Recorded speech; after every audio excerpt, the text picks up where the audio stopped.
بسم اللہ الرحمن الرحیم اللہم انا نحمدک و نستعینک۔ چند سوالات ہیں، ان کے جواب اس وقت عرض کرنے مقصود ہیں۔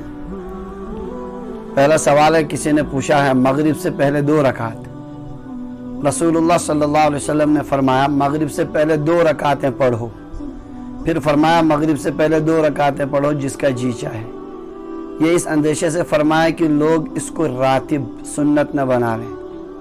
سنن ابو داؤد۔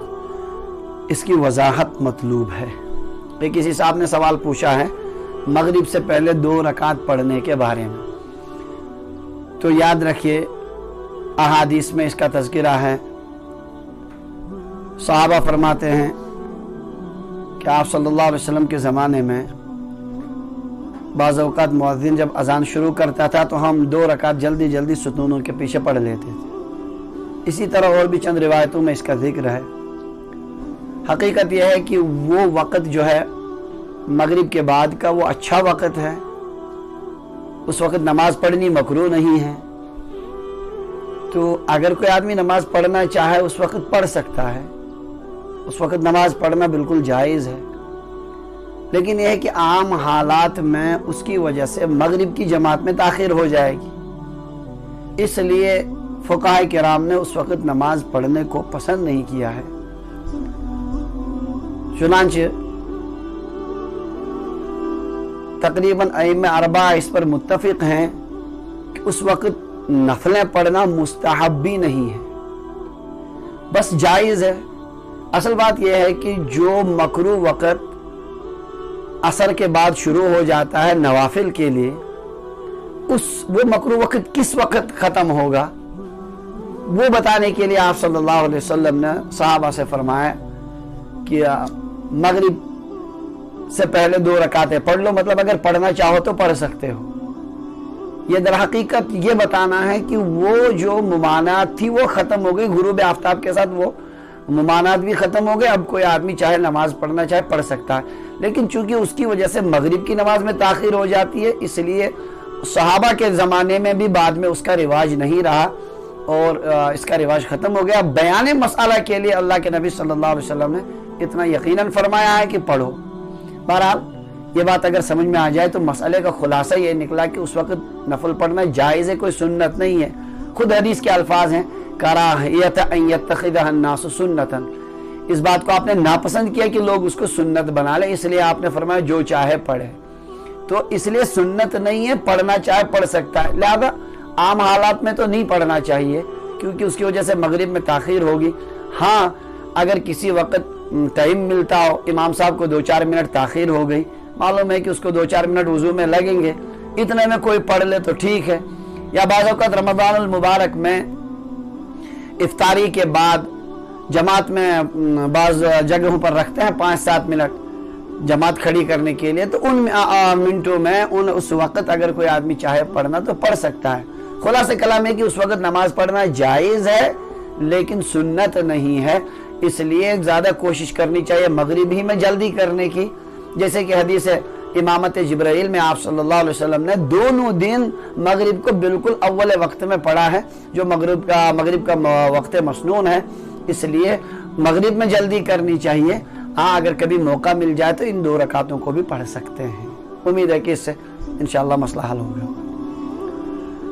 دوسرا سوال پوچھا ہے، اگر کسی کو دعائے قنوت یاد نہ ہو تو کیا وہ وتر میں کچھ اور پڑھ سکتا ہے؟ یاد رکھیے وتر میں تیسری رکعت میں آخر میں قرات کے بعد دعا پڑھنا، اس وقت دعائے قنوت دعا واجب ہے، مطلق دعا واجب ہے، کوئی سی بھی دعا پڑھ لے۔ اور مخصوص طور سے یہ دعائے قنوت اللہم انا نستعینک ونستغفرک ونؤمن بک ونتوکل علیک، یہ جو دعائے قنوت ہے اس کا پڑھنا مسنون ہے، یہ واجب نہیں ہے۔ واجب ہے اس وقت مطلق دعا پڑھنا، کوئی سی بھی دعا پڑھ لے تو واجب ادا ہو جائے گا، لیکن بہتر یہ ہے۔ چنانچہ اگر کسی کو دعائے قنوت یاد نہ ہو تو وہ ربنا آتنا فی الدنیا حسنہ یا کوئی اور دعا پڑھ سکتا ہے۔ کچھ بھی اگر یہ بھی یاد نہ ہو تو رب اغفر لی 3 مرتبہ پڑھ لے، وہ بھی یاد نہ ہو تو یا ربی پڑھ سکتا ہے۔ فقہاء نے اس کی تشریح کی ہے۔ بہرحال